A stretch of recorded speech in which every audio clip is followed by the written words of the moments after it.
Welcome to Nerds at Lunch, brought to you by Satan. He's just swell. I kid, of course.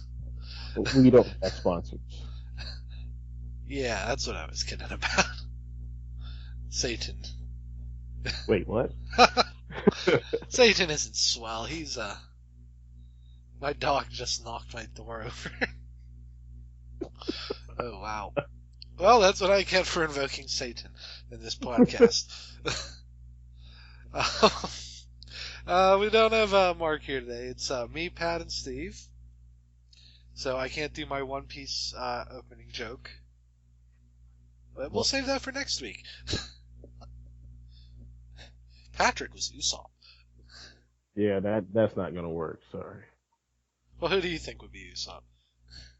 I don't know. I don't think any of us would be Usopp, except for maybe you. Well, I'm Luffy, obviously, because I love meat. Well, yeah, but no. And my determination. Yeah, okay. You're right. I probably want to be Luffy. I'm Buggy. Yeah, that's pretty accurate. I'll give you that one. Yes. No, I think we all know Crossgo is Buggy. Because he's totally the guy we would trick into eating a devil fruit. Okay, let's get started. Well, we talk about One Piece, which isn't even on our anime list today, but we'll probably get to that. Let's see. First up in news. As always, the first half of the show is dedicated to video games. I'll try to put when the break occurs, so if you're just interested in anime, you can skip to that. But why would you skip? We have intriguing conversations. Let's see. Mighty Number 9 was delayed till next year. It was supposed to come out in September, so this is kind of a big thing, especially after all that nonsense with Red Ash. Mark, the reason Mark isn't here is because of that delay. He has been arrested for attacking KJ Inafune. I don't believe that's what he said. He was quoted as saying, "You made promises you couldn't keep. Why did you lie to me?" He'll be back next week, though, because the Japanese prison system is a joke. Also commented on in One Piece. I'm kidding. Okay, let's see. Next up, they announced a Minecraft sequel. They put the word possible there, but it's Minecraft. So, possible might as well be erased. It's happening. Probably in the next 2 years. Which is odd, because Minecraft itself still isn't finished, is it? I don't know. Like, I've never heard anything about the story aspects of it. I know everyone just does the server stuff. Like, I didn't even know there was a story to Yeah, it. I was gonna say. Yeah, there was supposed to be. That's why. Yeah. I wasn't aware of the story. So. I wasn't either. Of course, we're not 12, so we're not really the target for Minecraft. Let's see. In games we could have been the target for, but inexplicably aren't, Tembo the Badass Elephant came out. It's, oh, you might not know about this, Pat. It's a game made by Game Freak, the makers of Pokemon. Yeah. And, you play an elephant named Tembo, who uses his speed and inertia to navigate levels. And because he's an elephant, a very fast elephant, that means you knock a bunch of shit over, including helicopters and tanks. And, you can also, collect water to, put out fires. I noticed you said inertia. So Yes. you're basically, it's like a temple run or something? No, it's sort of like Sonic, but Sonic is a 2-ton elephant. So, basically you're playing as Knuckles. And everything is a destructible wall. Okay, that's a bit confusing, but I'll take your word for it. You'd have to see a video of it. Once you see it, it'll all click. Right. It's being published by Sega, and oddly, even though Game Freak made it, it's not going to be on any Nintendo systems. So, don't know what's going on there. It looks fun. I think it's on Xbox Live and Steam. If I get a chance, maybe I'll download it for Steam and give it a shot. Let's see. Speaking of Xbox One, they announced a 2 terabyte Xbox One, finally. Most of their stuff takes up so much space. I I don't know what know! took them so long. Even if you're on disc, it's all mandatory installs. Yeah. So, which by the way, if your games need a mandatory install, learn how to compress data. Jesus. It does reduce loading times a bit, but that doesn't make up for the fact that it's like a 4-hour install for some games. Ugh. Let's see. In happier news, Triforce Heroes got a release date of October 23rd. Still trying to figure out. I want to post videos of this because it looks like it'll be fun, especially all three of us playing. But it's like a Splatoon situation where I don't know how we would even begin editing those.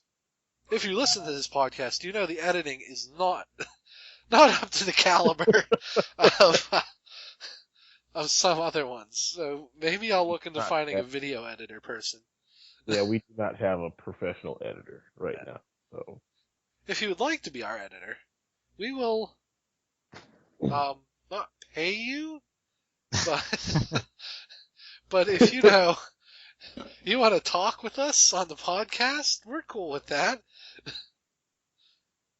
I can give you pizza. Yeah, we can do that. We can give you pizza sometimes. Not like all the time, but and you can come over to Pat's house and watch pay-per-views, and yeah, it'll be fun. We're never gonna get an editor. Yeah, I don't see how that pitch could possibly fail. I put it on Craigslist. I got 4 replies. I think 2 are prostitutes, so I mean, 50%.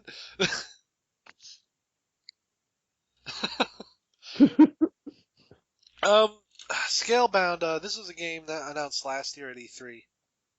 They didn't show it much this year, and I guess that's because they wanted to show it at Gamescom. I'm not really familiar with that event, which is, I guess it's newer. I don't really pay attention outside of E3, to be honest. But maybe I should start, because this gameplay is really good. It's sort of it's a mix of Devil May Cry and, I don't want to say squad combat, because your squad is a giant dragon. But basically you paint targets, and I guess the D-pad issues commands to the dragon. Basically smash this or hold up. And the dragon evolves based on how you treat it and how you adjust its stats. Okay. And then your human character can devil trigger, or dragon trigger, as the case is. He's also Gene from God Hand. So, if you know what that game is, you should be excited. I should say he's modern Gene, so he has annoying headphones. So he's a hipster. Yeah, he has they're not like crazy big like Jet Grind Radio, but they're sort of the same style as that. But his clothing is like Dante clothing. It's just that weird. He has headphones for some reason. I don't get that, but everything else about him is pretty cool. Oh, Ghostbusters is confirmed for LEGO Dimensions. So, I already was buying this because I'm a big Doctor Who fan. And they announced Doctor Who, Portal, and The Simpsons as packs for this. And clearly all children love Doctor Who, Portal, and The Simpsons. So there was no way they were targeting this at us. No, they put Doctor Who on Disney XD, right? Yeah. It's the weirdest thing I've ever seen. I'm like, what? Oh, you know what? It's only one season though. I didn't notice that. It's only the 10th Doctor, and it won't have his last 4 specials, and it won't have the special that introduced him. So if you watch it out of context, this you get really doesn't confused. it doesn't make any sense. Yeah. And So there's no closure to it or anything.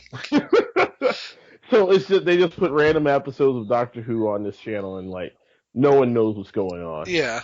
I don't know why BBC okayed that, but Listen, Disney has more money than you know, obviously. well, So. yeah, but I mean, they could have started with 9 or something. Ah, well. You would think they would have started with 11. He's more popular, but eh. So, I want to talk a little bit about Lego Dimension because they really know what they're doing with this. It's ridiculous. Back to the Future's in here. Ghostbusters. The Batman is Lego Batman, but he's not the one from the movie. If you're familiar with the Lego Batman games, it's that one. So it's not Will Arnett for some reason. Oh, that's. I can imagine it was probably a bit expensive. They haven't announced. I mean, there's Lord of the Rings and Harry Potter's apparently in it. Anything from the Warner Brothers properties are good. Obviously, that's a lot of characters too. They're trying to get the Disney properties in, so I eventually expect them to do Spider-Man and stuff. But what's neat about this is the only game they're releasing. There's not going to be a Dimensions 2 or anything. They said they'll patch in if they need to. But extra levels and stuff are purchased when you buy the figures. Mm-hmm. So, like if you buy Homer and he comes with the Simpsons car, you get a couple Simpson levels and a little cinema scene for Homer or something. And apparently this will update in the main game's missions too. They showed a bit in the trailer. If you play as Homer in like the Portal level, there's a section from Portal 2.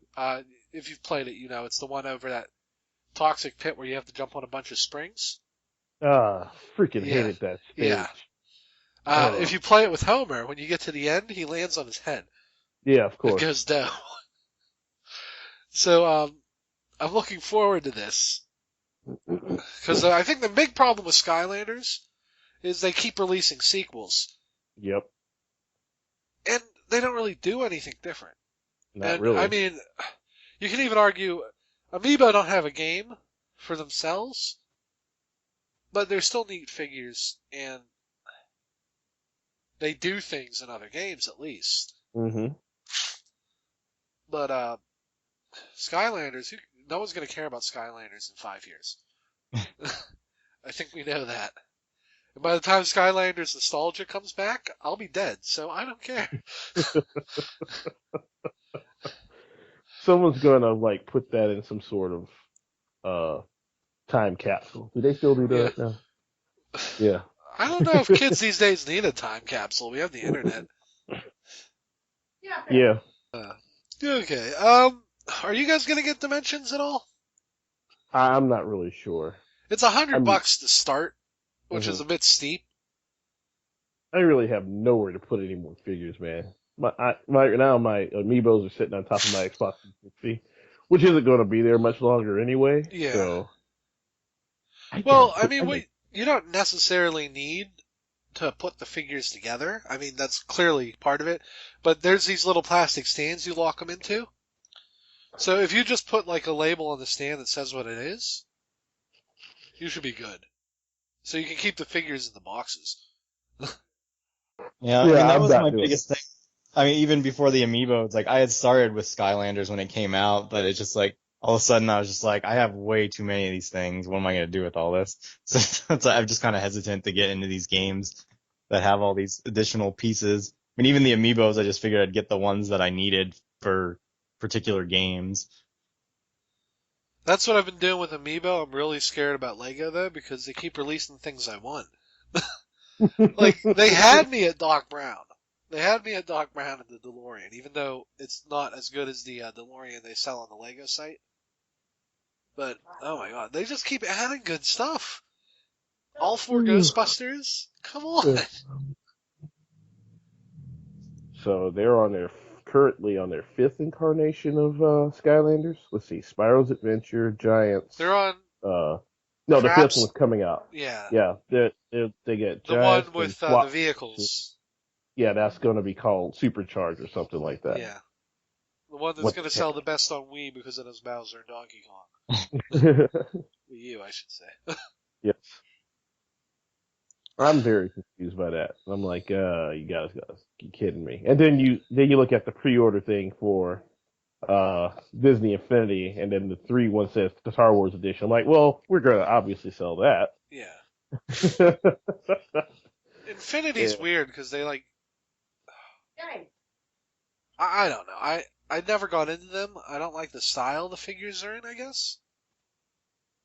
Yeah, I wasn't really a fan either. Also, they're doing these weird votes between really good characters. Like, they had a vote where it was Mabel Pines and Darkwing Duck. Just make both! Just make both! Yeah, why would you choose one or the other? I know, right? And it doesn't make sense to release Mabel by herself. They did that with... She would be better if she was in with, God. Yeah, well, at least have Dipper. Yeah, or, what's the name of her pig? God, I can't remember the name of her pig.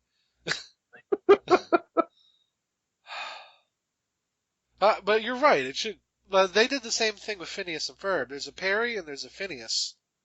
But there's no Ferb. There's no Ferb, you're absolutely right. Yep. Yeah. I'm like, that's the name of the show, come on!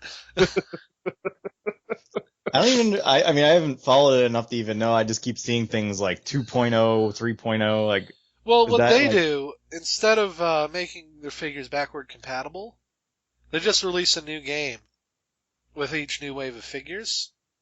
No, the figures are backwards compatible, just not the sets. Oh, the level pack things. The level packs aren't backwards compatible. Yeah.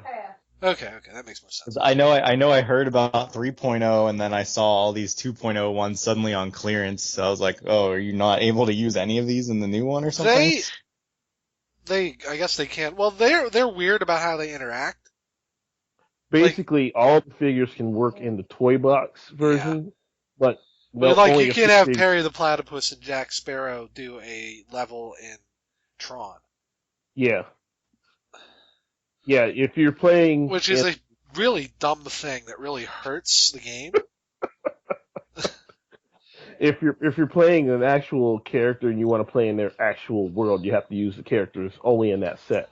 For instance, there's a Spider-Man set out there. You can use Spider-Man, Venom, Nick Fury, Supernova. Yeah. But it makes even less sense for the Marvel one. Exactly. But that's why you rarely hear about Disney Infinity. Uh-huh. It doesn't do poorly, but it's like, I don't know. It just, they got the coolest stuff, but their game doesn't make any sense. I mean, it seems to do well with kids just because of the characters, though. Because, I mean, I've been just kind of going to stop and look and see what amiibos are there when I'm in stores. And the toy box. It seems like the kids are always looking at Disney Infinity and not amiibos or Skylanders. Well, the toy box mode is amazing. Like, you can build a little city if you want. Yeah, basically. There's all sorts of crazy, like, tile sets and stuff you can unlock, but it's just... The actual level packs you can buy are really boring and standard. Right. It's sort of like Kingdom Hearts levels. But I think they kind of like messed up this past time though in the 2.0 version where they first came out with the Marvel pack, which is fine, but then they threw out the originals after that instead of releasing them at the same time. And so they had 2 different starter packs, and I'm like, that doesn't make any sense. Yeah. But I think LEGO learned from all that, and that's why Dimensions is looking so promising. Like, they're saying there's only going to be one game. Everything's going to work with it. And, because every piece is a Lego brick, which is brilliant, so you can pretty much make anything in the game engine. I wasn't sure if that was me or not. No, that was me. We had a brownout or something. I was wondering what the heck happened. I'm like, I was talking and then nothing. Okay, so where did we leave off?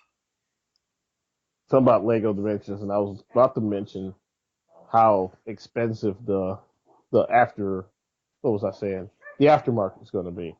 Because Legos already on the aftermarket are ridiculously expensive. Yeah, that is going to be problematic. But they are one of the few companies that doesn't underproduce. Yeah. Because universal parts and all that, so I don't think it'll be too hard to find them initially. There's sort of a black market on Legos in Europe, actually. Oh, well, yeah. Because they do discontinue pieces and certain colors. So I know in Europe in particular, where they're the most popular, you can there are like counterfeit Legos and things like that. It's not really a big deal here, though. No. I was reading a story about a heist on a highway in I want to say Germany. I'm pretty sure it was either Germany or Denmark, and I was like, wow. We've done it. Rainbow Cannon Gold, Hans. Whoever said I was a Lego terrorist? You did at the beginning of the movie. Oh. Oh. Well, you got me. Lego Die Hard. We can hope. I just imagine them making a Die Hard movie with Lego pieces. Well, they've done a Die Hard movie about every other stupid scenario imaginable. No, actual, like, the Lego movie version. Yeah, I know. That's what I want. I honestly want John McClane as a Lego figure for Lego Dimensions. Because they've done almost every other notable 1980s property. Like, if there's not a Rocky, I would be shocked. That means we'll have to get one for Bruce Willis, Reginald VelJohnson, and Alan Rickman. Well, holy crap. We'll get Reginald VelJohnson, but it'll be in the Family Matters one.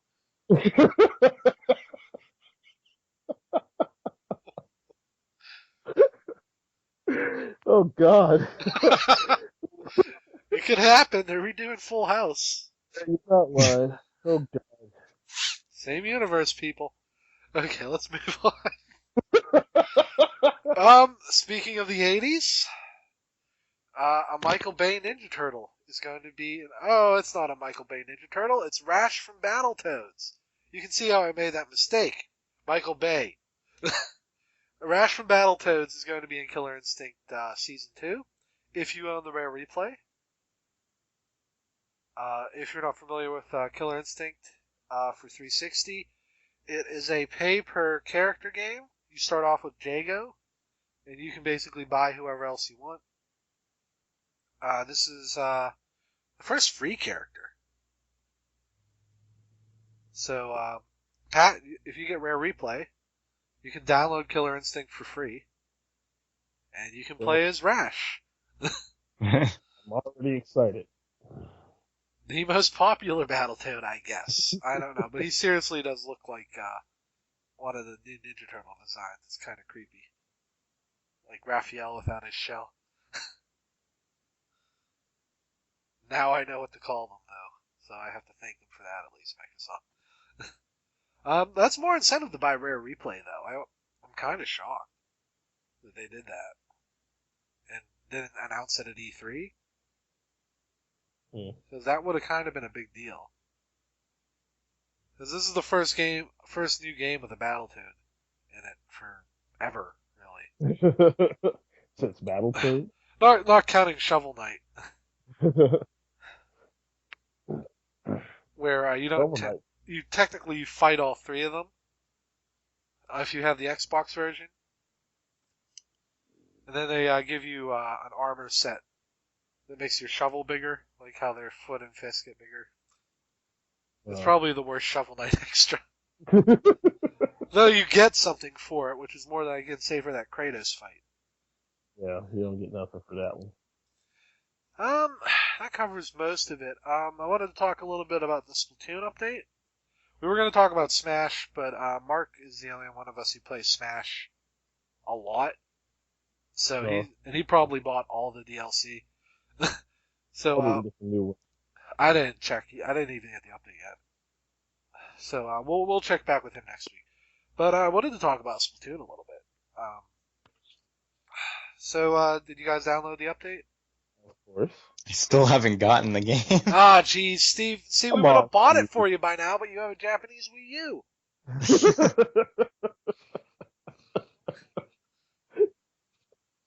Oh God.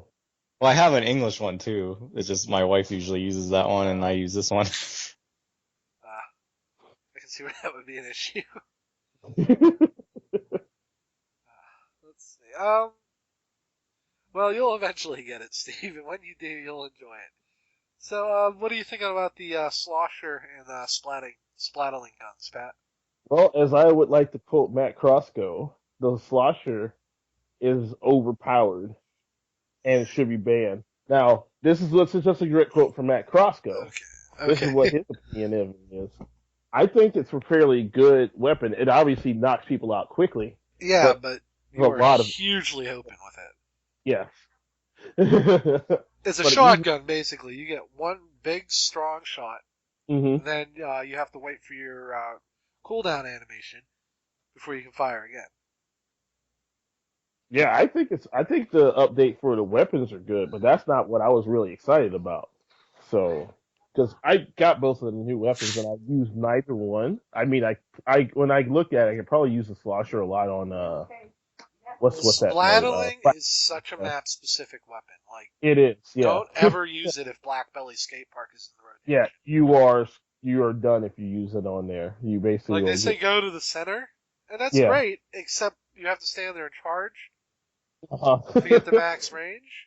Okay, it is one of the better chargers that they have, though. I mean, it's obviously not one that's going to knock out a lot of people, but it covers a lot of ink. Oh yeah, it's amazing if you do it like the wharf or mackerel. Maybe the warehouse too. Those are levels where it really shines. That's pretty good. I haven't tried on Arowana Mall yet, so maybe Arowana because snipers do pretty well there. Yeah, but this is ridiculous compared to that. Speaking of snipers, I do enjoy the update they did to Urchin Underpass. Oh yes. Oh, you mean where now rifles are almost worthless, like they should have been? Yeah. Okay, but I do still see a problem with Slosher standing up there. That's pretty funny though. If they're up there throwing ink at you from up there, that's hilarious. But it's better for splat zones because now you can actually recover territory. Yes. Yeah, I'm going to enjoy doing that one on that end tower defense. There's needed to be cover in that part of the map forever, so this is actually. You'll see sloshers die down after the first week or so. It happens with every weapon. It does have surprising range for that weapon, though. I mean, you can get over walls and everything. So I was like, wow, this is pretty dang good. It is a one-shot kill. Mm-hmm. Two. Well, two. Yeah. Oh no, its damage is high enough for one shot. I've one-shotted a few people. I have high defense on a lot of. You have to pretty much hit them with the entire stream, though. So it depends on the distance. Every time I've gotten killed by one, it was either from behind or if they were directly in front of me. So, and I got hit twice from behind. If they were right in front of me, and if let's say I was going around a corner, then I got one shot, but that was it. Yeah. I would say, if you're worried about either of these new weapons, the weakness of the splattling gun is it can't turn very fast. No. If as long as you don't have a roller, like the dynamo roller or something, you'll be able to outrun them in a circle. The slosher, it doesn't really have a weakness per se, but if you get them after they fire, because they have a really good vertical game, you can't really come from above or anything. I would say, load that though. Yeah, hit them after they fire. You can't rapid fire like with a brush, so a lot of people don't seem to get that. You can spread it. A lot of people were still using ink brush on the game. Ink brush is still really good. Yeah, it's just I was like with all the stuff that was going on, I was expecting more more of the new stuff, but there was still a lot more diversity. So yeah. I switched to my defensive Actually, setting. Ink Brush is a fairly good counter for both Splatling Gun and the Slosher. Yeah, if you get in close on the Splatling Gun, they can't really do anything to you. And you usually out somebody with a Slosher if you're using an Ink Brush. So yeah. I do like the Octo Brush the most out of all three that they've revealed, but that's only because you can lay down a line of ink and you can actually use it to swim. Yeah. It's harder to do with the regular ink brush and the ink brush Novo. So I didn't get any of the new clothes yet. Not that I can tell the difference. I know one's a leather jacket. There's a Squid Girl hat. Yeah, why did they not just let you buy that whole outfit at once? I don't know. That would have been awesome, but no. So I'm never gonna find all three pieces of it at the same time. And also, Squid Girl is boring. It's the worst anime. It was a little bit funny, but yeah. I don't know. I mean, it wasn't. I think the first season was a little bit better because I was expecting it to be just as good, and I don't know. The second season wasn't as great, but I did like it. Ink, Steve. She's on like half a person. That's so gross. They only treated her as a squid at first. You know that. But I thought the story was interesting to say the least. But I think the only reason they did this is because Splatoon is kind of close to Squid Girl. It really is. Though, especially with some of the environmental themes of the story. Though I can see where they're like, maybe we should throw them a bone so they don't sue us. If they ever do a beach thing, it's all over. I want that leather jacket too. Dang it. Oh, also, if you every 5 levels, Judd will give you a random piece of gear from the story mode, but it's colored black, since your gear changes color depending on your ink color. This doesn't really matter as much.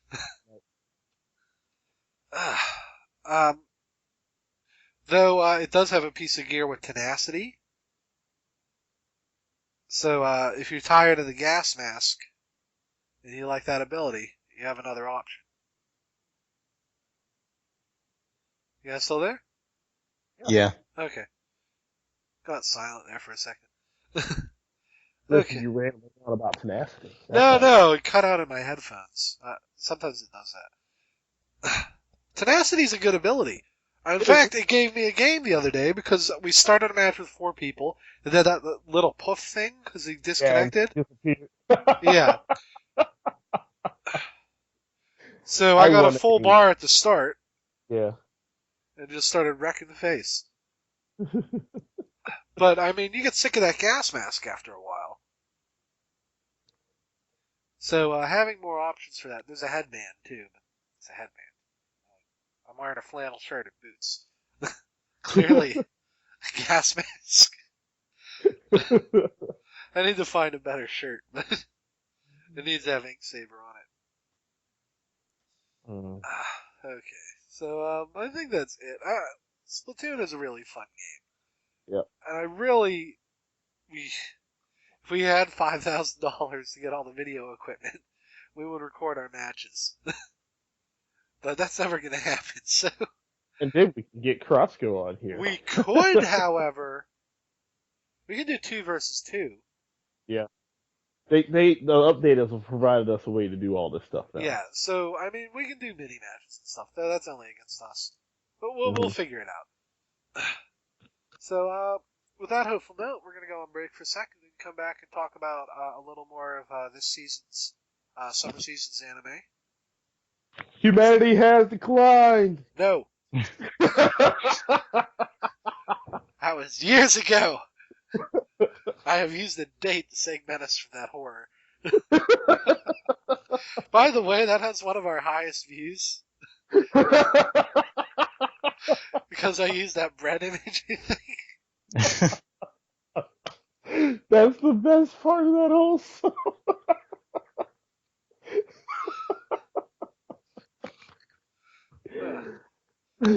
Okay, God. So we're going to go on break. We'll We'll be back in a sec. Nerds at Lunch is not brought to you by GameStop. Here at GameStop, we like to think that gamers are human scum, and we will give you $5 for a game you paid $60 for a week ago. We're basically a pawn shop, but meaner. Shop at GameStop. Welcome back. So last week we covered most of the stuff you can find on Crunchyroll for anime for this season. We're going to cover some of the Funimation stuff. We're never going to cover the Pillow Boy anime, so don't ask. I don't even know what that is. Oh, well, I'll explain it to you real fast.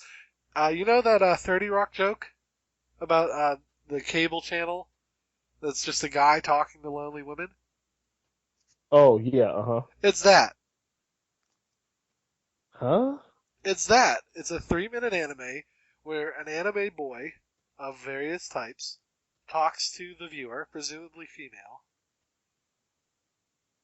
Huh. And they're supposed to sleep with this playing. It's creepy. Huh. Yeah. Yeah, it sounds like it. All right. Glad we got that out of the way. Yeah, so we're never going to cover that. Sure. Japan, you guys are crazy. Indeed. That's not the worst of the 3-minute animes this year. So first up is Overlord. I know there are official summaries for these. They suck. And sometimes they're really outdated. So this starts as a typical trapped in a game anime. You know, Sword Art Online. No, it starts that way, but this is actually a little different. Basically, this guy's head of an MMO guild, and it's been going for 10 years, and they're about to shut down the servers. So he stays till midnight, just because it's been a big chunk of his life, I guess.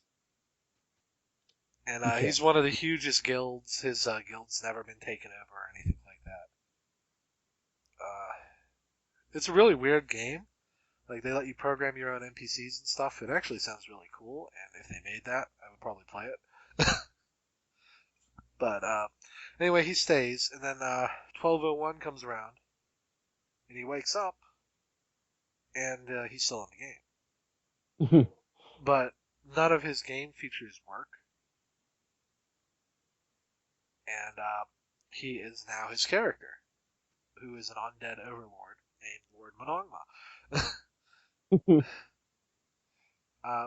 It seems that his loyalty was repaid by transporting him not to the game world, but to another world with his guild hall and all the NPCs in it. So it's kind of weird because the show doesn't let you know at first if the NPCs just think it's all normal. Yeah. But they acknowledge, I think, in the 3rd episode that they know they used to be computer programs. And they think players are gods. Uh-huh. And typical NPCs. Yeah, but they have, because they were made by video game players. Uh-huh. They all have tropey personalities. But it's okay because they were made by video game players.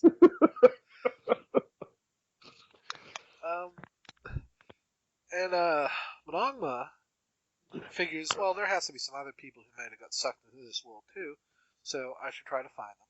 So he changes his name to the name of his guild, which is something really hard to pronounce. And he starts investigating the world. So far it's pretty good.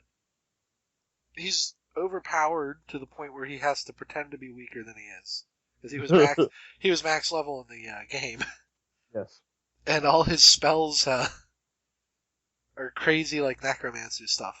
So he has to be careful what he uses. He has all these game-breaking items and things. It's pretty fun. I'm liking it so far. I like that one that kind of fight he was in where the guy summoned that like supposedly super powerful angel, and then he just kind of laughed. Oh, that's all you got? Boom. I like that apparently so far there's no undead people in this world, so he's the only one. But they seem to have hinted that there might be, like, necromancers and stuff, too, in this last episode. I mean, they seem to imply he's going to take over this world, but I don't see them doing that in 13 episodes. Do you know if this is going to be a 2-season show, or? I haven't heard anything about another season yet, so I don't know. I don't know if they're even gonna, like, I don't know how serious they're gonna get with the show, because if they really wanted to get serious with it, they could make it that they realize that he's not actually like who they think he is, and since he's kind of like talking amongst, like, in his head about, like, how he's just kind of pretending to be this way. So, well, he's sort of not. Like, he even mentions he's losing his emotions and stuff. Well, yeah, I guess that's true. And they seem to be okay with the fact that he was a player. They don't like people much, but he's not a person anymore, so I guess it's fine. I don't know how they expect him to have an heir, though, if he's just a skeleton. I'm guessing they are just gonna just kind of go through and just have him take over or something, but I mean, it's possible that maybe they will stretch it out for more than one season. I don't remember if it's even just, I'm guessing it's based off something. I've never heard of the game. Manga or light novel or something. Yeah. I'll have to look that up on Wiki. I don't think there was anything about a light novel. I didn't see anything. I like his vassals, the floor guardians and stuff. The butler with 10 ninja maids. It says here, it just says novel. Actual novel, or? Yeah, it doesn't say light novel or anything. I mean, I don't know, but it might just be an actual book. I think the only difference, light novels are like animorphs and stuff. So this might, we'll see. I mean, it seems pretty well developed, and there's a nice mix of humor and drama. Like, that one bug guy is my favorite character. Because he's so badass, and then they're like, don't you want him to have an heir? And he's like, oh, to be called uncle and have him ride on my shoulder. So I'm also curious about the giant cat, because I know there's at least 2 floor guardians we didn't see yet. And I really hope the giant cat is one. And for you, Pat, it's literally a giant kitten. Oh. They make it look all sinister in the theme song, but I know it's not going to be.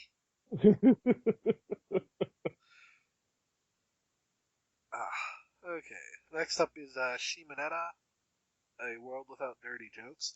This is another one of those. There is some real backlash to something in Japan right now. So, Steve, when you got to episode 3, were you kind of like, what the shit happened? I'm trying to remember what happens in which one. Is it? Or, no, it was 4, wasn't it? Right after she kissed him? Yeah. I'm like, what She's kind of. She became a ninja robot or something, and oh my. I don't want to spoil it for you, Pat, and I won't spoil it for anyone watching, even though I do that a lot. Basically, the setting, imagine if conservatives got to pass every law they wanted to pass. Yeah, okay. But they did it in Japan. Uh-huh. So now every citizen has this weird personal monitoring system. It's basically like a mix of a cell phone and an internet browser. I get the gist of it, yeah. And if they say or write anything considered unmoral, which is basically anything sexual, right, they're arrested. There's no limit to who can be arrested. Children, apparently over a certain high school students, basically, I think is the age where it kicks in. And it's been in place for about 10 years.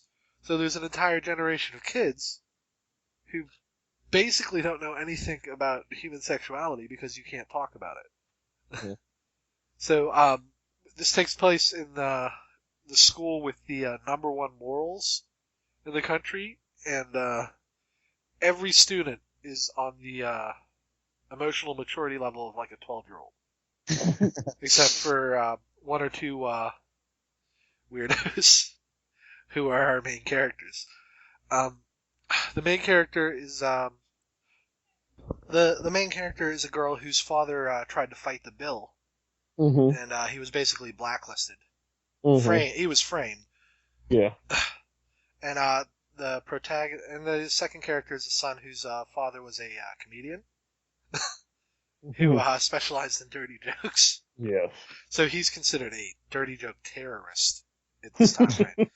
So his son is like an outcast because of it. Right. And so he goes to the school with the number one public morals to try to not be like his father, even though he really is. Basically, at first, it's just a bunch of stupid, dirty jokes that don't make sense to Americans. But, like I said, there's a severe tonal shift in about the 4th or 5th episode that,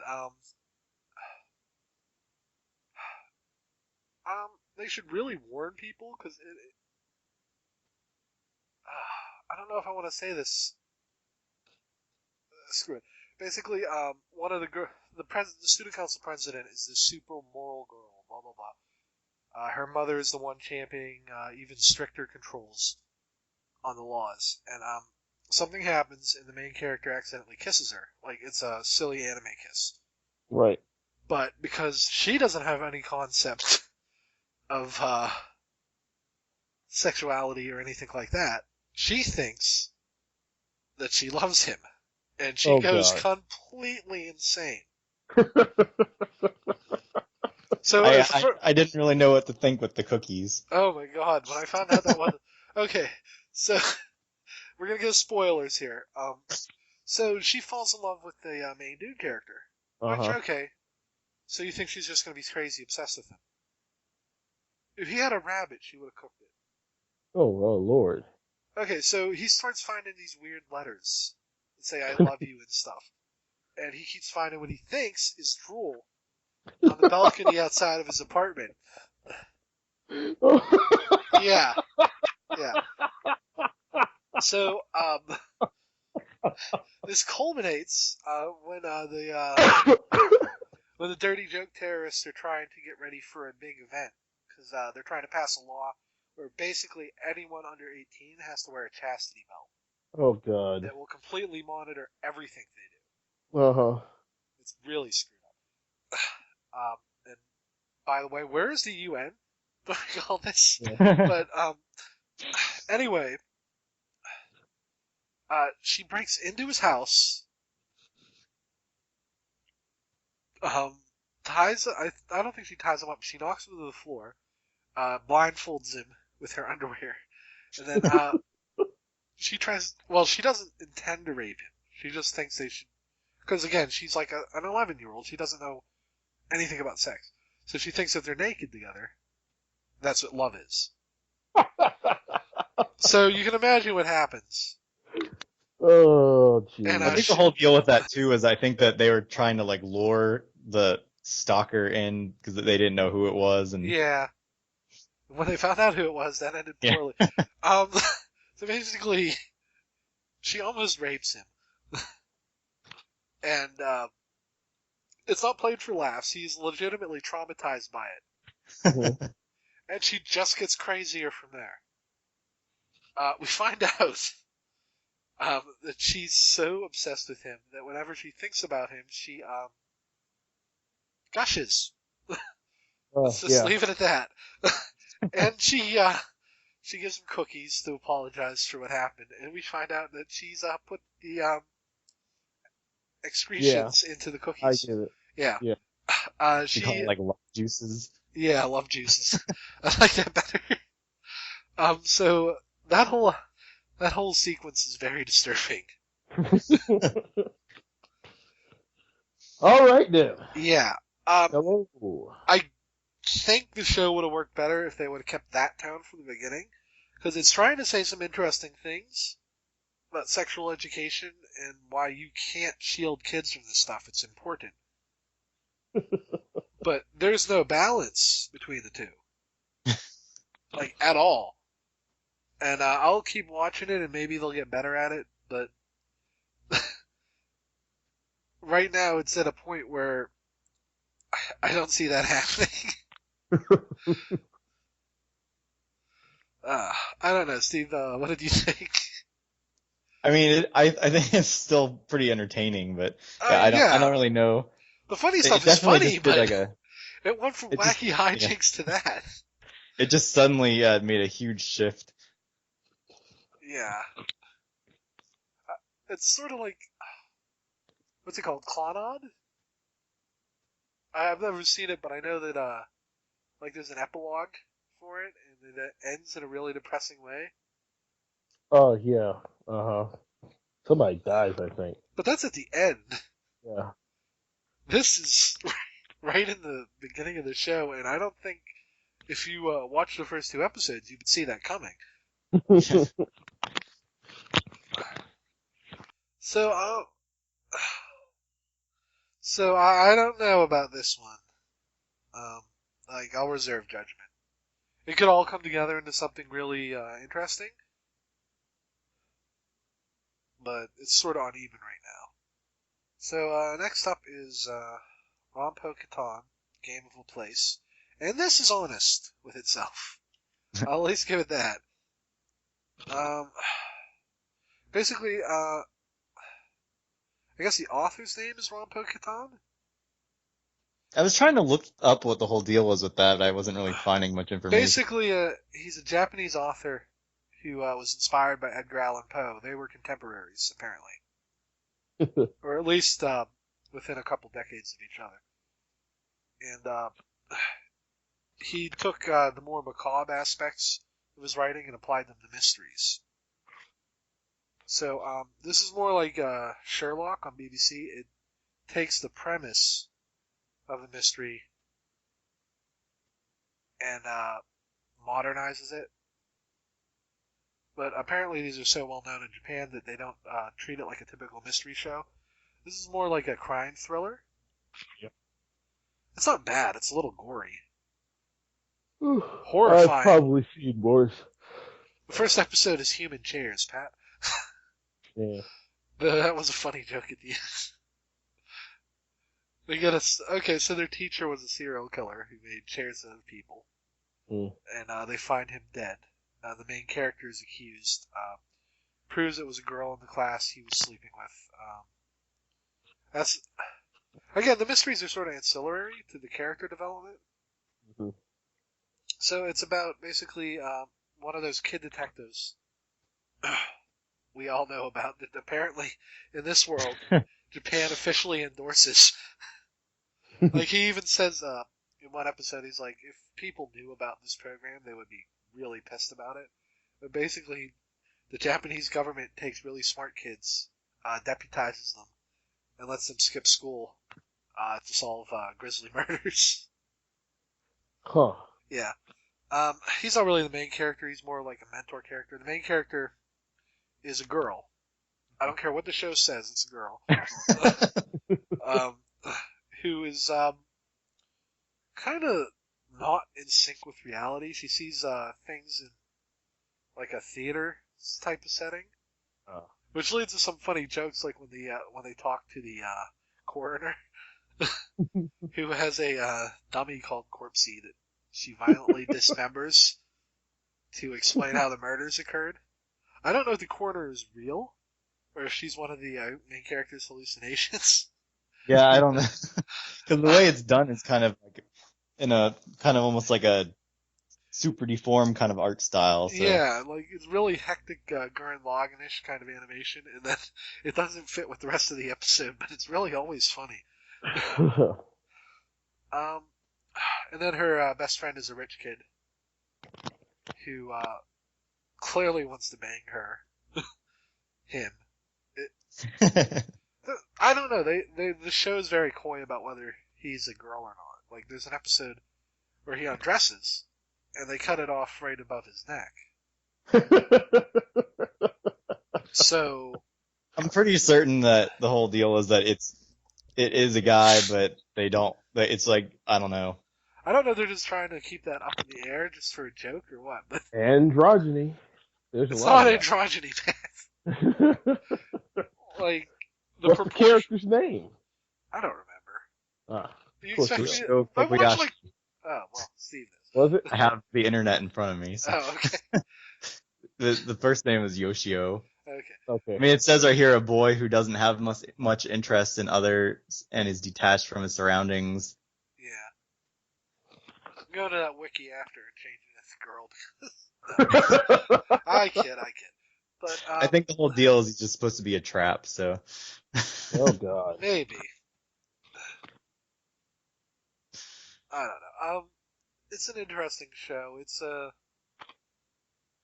characters are great. I like them all so far.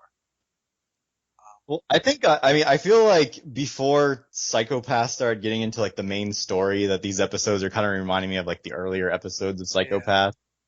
See, I don't know if they're ramping up to a main story though. If it keeps being episodic, I think I would probably get bored with it. But I mean, it's only at 5 episodes. They make another season of Psychopaths? Yeah. Okay. It's probably up on Hulu now. I mean, it was okay, but I mean, it wasn't anywhere near as good. And I mean, one of the things was it wasn't even written by the same guy. He just kind of like oversaw it. Oh, good. Another Dragon Ball GT situation. But there was also a movie that I don't know if I think it's out of theaters now in Japan. I'm not sure when it's coming out on video, but I mean, the movie was written by the original guy. Well, that might be good. I didn't care much for Psychopaths. The premise kind of annoyed me. The guy who wrote Psychopaths, Genu Uebuchi, he's the guy he did like the Fate Stay Night and like Madoka Magica and stuff like that. That's probably why I didn't like it. I could never get to Madoka, but I watched the other two. So. I can appreciate Madoka on a level like it's trying to do what Sailor Moon did and deconstruct the magical girl genre and add some. Because people think Sailor Moon is like straight, but no, it's a deconstruction of what magical girls were at that time. Less so in the anime, but because they were real girls, they had they had relationship troubles and stuff like that, and the threat of death was real. At least for the generals, one of which is immolated by Sailor Mars in the comics. But we're kind of getting off track. But I don't hate those shows, but I don't really like Fate Stay Night at all. Why is that? I just again, it's the premise. Some of the premises bother me. Madoka is okay from what I've watched. I have to get back into that at some point. One of his more recent ones too was All Know Zero, which I thought was pretty good, except I feel like it kind of fell flat at the end. Well, he wasn't on the second season of that either, was he? I'm not really sure on that one. I like the premise of it, and I liked the first episode or so. I heard the second season was just main character beats a robot. Over and over again, instead of like an actual war. And he also did the last year's Kamen Rider series, Kamen Rider Gaim, so that was why that must have been a depressing show. Kamen Rider, you've disemboweled this man. For justice. Well, that was the thing. It ended up being really disappointing because, I mean, I guess he was limited in what he could do since it was a kid's show. Well, I imagine so. I was hoping for it to be like a lot more, because I mean, some of the past Kamen Rider series have actually been a lot more like deeper than you'd think for a kid's show, but it didn't really happen that way when you're transforming with fruit on your head. Yeah. Like the original Kamen Rider manga is almost a horror comic at times because of how gruesome some of the stuff is. So I can see where maybe he wanted to do something in that vein, and they're like, no, we gotta sell these toys. That's how they treat their greats in Japan. Okay, so next up is Gangsta. There were a lot of issues with the reviews I read on this one, so I didn't watch it. Basically, it's two guys doing odd job series, but their odd jobs are all criminal acts Inverter. Mhm. Again, I heard it's got empty street syndrome, and like if you've watched the latest Ninja Turtle series, there's no people or pedestrians In New York. in a New Yorkish setting. It's like a fictional city. Well, I mean, technically, they mentioned though that these guys don't really walk on the main streets. Well, I get that. I've heard that explanation. But even in Pittsburgh, if you go down an alley, you have a like 70% chance of seeing a person. That's pretty accurate, yeah. You'll then be stabbed by that person. That's not very accurate, no. Depends on the part of town, I guess. Yeah. But I don't know. Steve, I'll let you talk a little bit about this one because I didn't watch it. I mean, the main thing that's going on right now is like there's like these guys that they're kind of, I'm trying to remember the exact explanation. I guess they were just kind of remnants from like a past war where they were just kind of like experimental soldiers that they're calling Twilights. And like pumpkin scissors, but more modern. I never saw that one, so I'm not sure. It's basically the same premise, but for that kind of thing. Most of the bad guys in Pumpkin Scissors were soldiers who were specialized in a certain type of anti-military combat. Yes. So something like that, maybe. Yeah, I mean, because they all, I mean, it's just like all like kind of drugs related type things, but I mean, so they were like, I guess a lot of them have, because of the drug, like certain disabilities, like this guy Nicholas, who he's like pretty much deaf, and he does like, it's like kind of the big thing that he's always like communicating in sign language, and it's like serious whenever he actually does speak, even though it's really hard to understand what he's saying. That's a big thing in Japan lately. I just read a manga on Crunchyroll about a deaf girl, which is heartbreaking.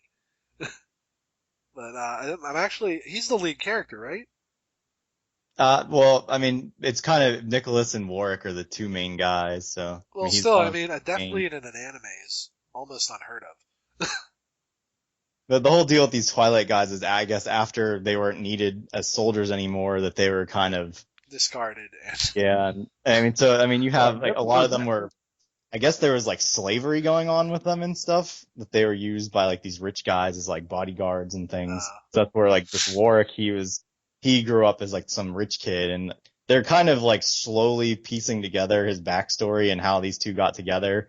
I mean, I get he was like his bodyguard as a kid, but they're kind of like slowly showing that some event happened where, like, I guess his whole family, that Warwick's family, was like killed, and they both disappeared, and no one knew what happened to them. And I don't know. Like I said, they haven't really explained the whole situation yet. It's just like little bits and pieces.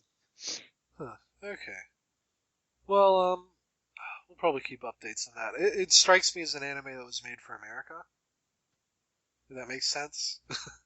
Yeah, I guess it does kind of fit in with a lot of ones like Black Lagoon and stuff like that. Yeah. It's kind of a similar feel, Because I which mean, I'm guessing those are kind of more popular over here. yeah, even that stupid School Live is has 8-year-old girls in it for some reason. uh, oh, I didn't talk about that one last week. We'll explain that to you later, Pat. Are you gonna keep watching it or? Yeah, I mean, so far I like it. I mean, it's been there's a few things that kind of went over my head that I guess, I just feel like maybe they haven't explained it well enough yet. With these guys too that are these Twilights, they all have kind of like this. They wear these dog tags, and it's kind of like a ranking system of like how strong they are. And that's it. I guess the whole deal is Nicholas is like, he's like an A0, which is supposed to be, I don't know if that's like the best, or I know it's at least pretty high up there. Yeah, that sounded more and more like Pumpkin Scissors. Yeah. Because that's the same thing in Pumpkin Scissors. If you see those dog tags, everyone who sees them freaks out with the main character. I wonder if they're. I'll have to look into it later. Maybe they have similar creators on some level. But okay. Well, keep us updated on it, Steve, and hopefully, if you think it starts picking up like story-wise, maybe I'll give it a shot. Like I said, I just heard a lot of negative stuff from the beginning. We know it's not going to be popular in Japan, so it's probably not getting a season 2. And we'll finish up with Dragon Ball Super. This isn't streaming anywhere. Technically, I'm against pirating, but this is one of the stupidest omissions Toei has ever done, and I found they do it with Dragon Ball a lot. They have the One Piece episode of Toriko, like this crossover with Toriko, but not the Dragon Ball one, which predates it. So it's really annoying that it's not streaming, but it mixes the old Dragon Ball humor. Well, I should probably summarize it first. 6 months after Buu Saga, everyone thought it was 6 years, but it's 6 months. So that's why Trunks and Goten are still little kids. 6 months after Buu Saga, world's at peace. Goku is a radish farmer. Ironic.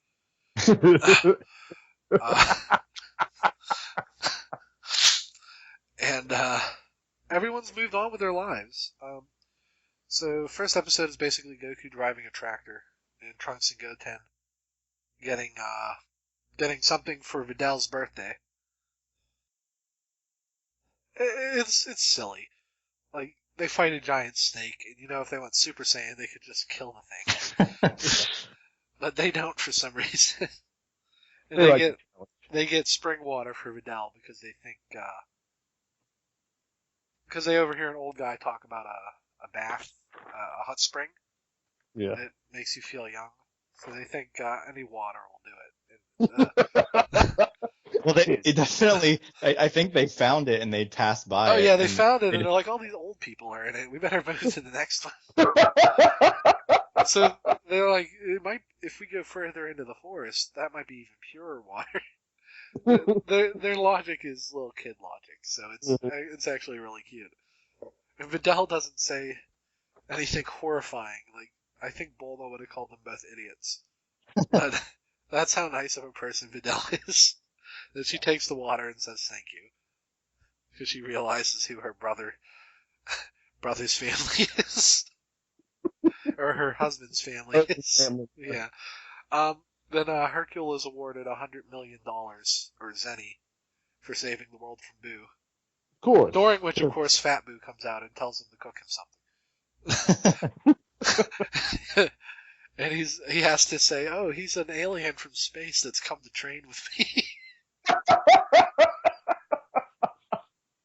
And he's already rich, so he does something which I think this is probably what will redeem Mr. Satan for a lot of people who don't like him. He gives the money to Goku. He's like, listen, man, I'm rich here. And apparently, this is like a shit ton of money in the Dragon Ball world, because I mean, everyone, even he flips out about it, and he's already a rich guy. They say only Bulma's richer. Well, yeah, it kind of helps when you're when you're the only company on the planet. Yeah. Obviously. Oh, you'll see how opulently rich the Capsule Corps is in episode 5. But oh, sorry.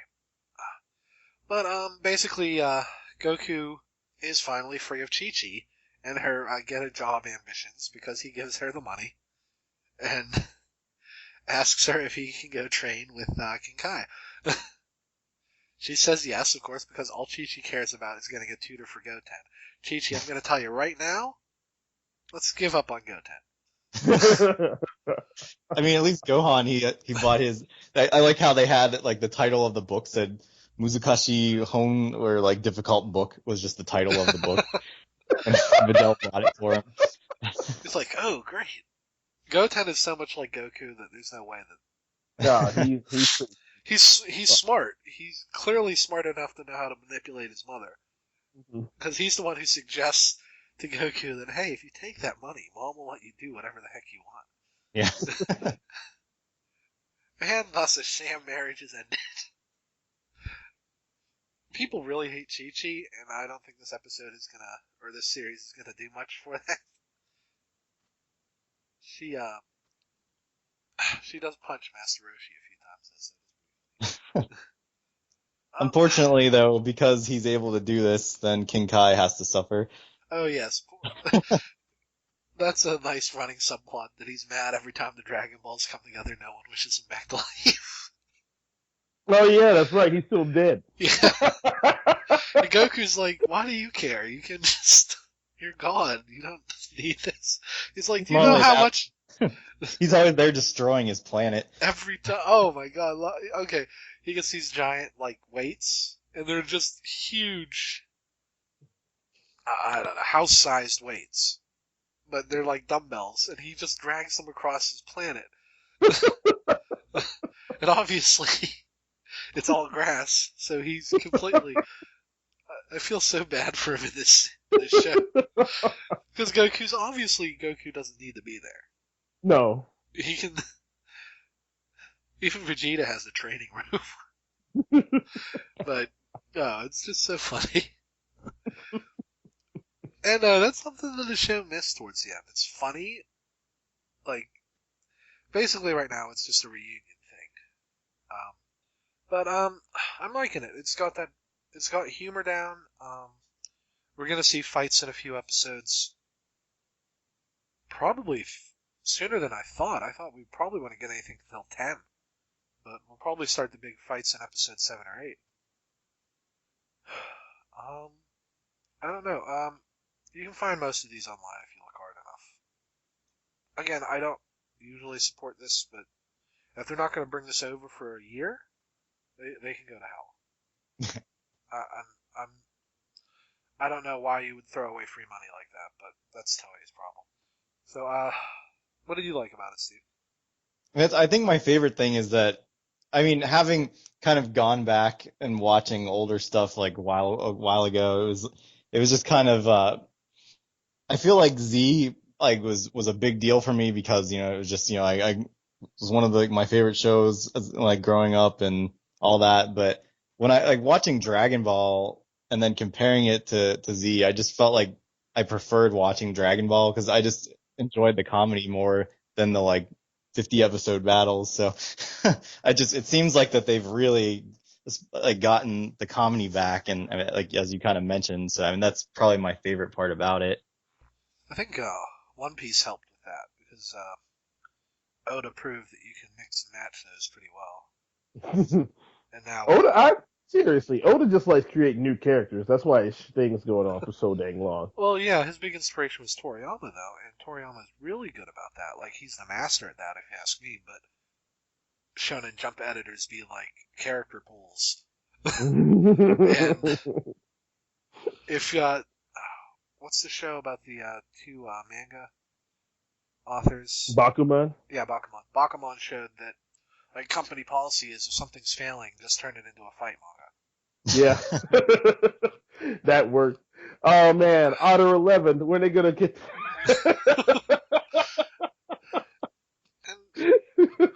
that was a disturbing freaking mini thing that they did in that, wasn't it?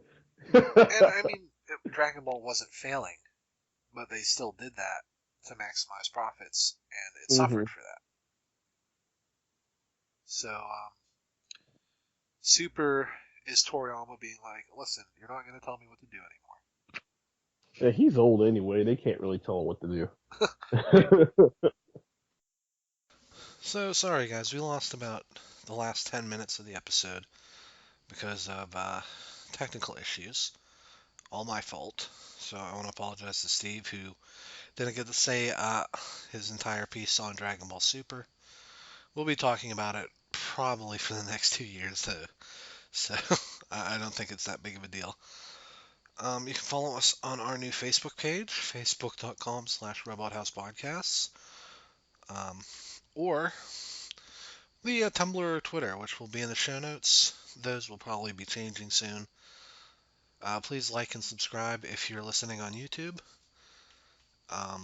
We're not on iTunes yet. We will be soon, hopefully. I'll make that announcement in a future episode. Thank you for listening. Goodbye.